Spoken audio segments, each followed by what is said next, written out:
اب ہم رمضان کے آخری عشرے میں داخل ہونے والے ہیں۔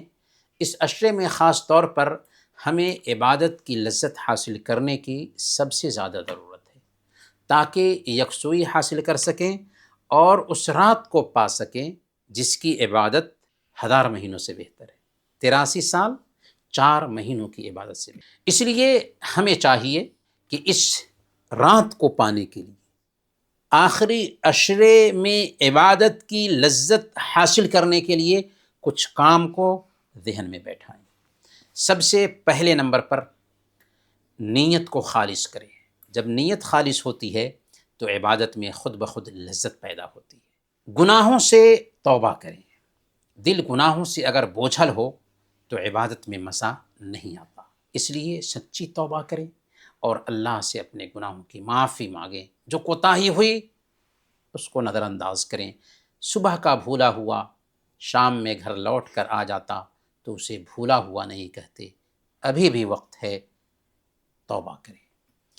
دنیاوی مشغولیات کم کریں۔ آخری عشرے میں موبائل، سوشل میڈیا اور فضول گفتگو کو کم کریں۔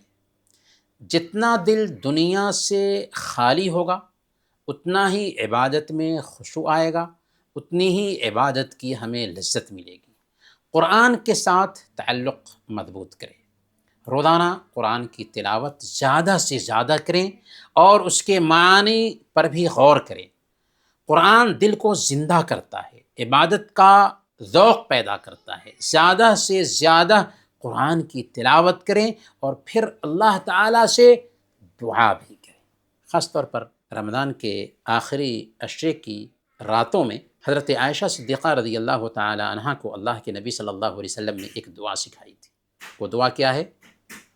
اللہم انک عفو تحب العفو فاعف عنی۔ اے اللہ تو معاف کرنے والا ہے، معافی کو پسند کرتا ہے، اس لیے مجھے معاف فرما دے۔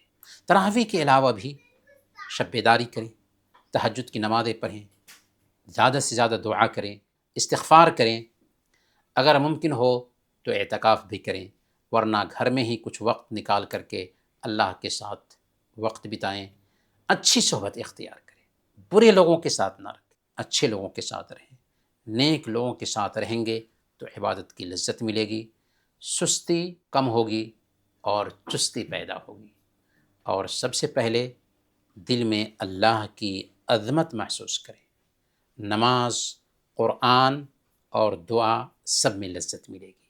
اللہ کی عظمت دل میں بیٹھائیں گے تو اللہ تعالیٰ سے دعا ہے کہ اللہ تعالیٰ ہم سب کو عبادت کی لذت عطا فرمائیں۔